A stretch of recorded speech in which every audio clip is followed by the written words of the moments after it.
In this video, I'm going to show you how you can get the Guess the Gibberish filter on Instagram. I'm going to show you step by step how you can get it so that you can post it in your stories. We'll just jump into it right away. So you want to open Instagram and go to the profile that I'm on right now, which is GU_Christopher. I'll put it up on the screen right now in case you cannot read it. So that's GU_Christopher. You want to make sure to follow him, and you want to make sure to give Instagram access to your camera so that you can use the filter.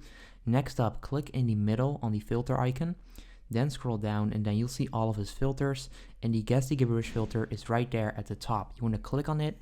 You can then save the effect right there if you want to, but you can also click on try it, and then as you can see right there, you can then start recording, and then as you can see right there, that's how you can get this filter, guys. So if you enjoyed this video, please leave a like. If it works, make sure you go ahead and let me know in the comments down below that it works so that other people can do this as well. And then I'll see you next time. Have a good day. If this video helped you out, please consider subscribing to my channel to help me grow the largest how-to channel on YouTube. I appreciate it.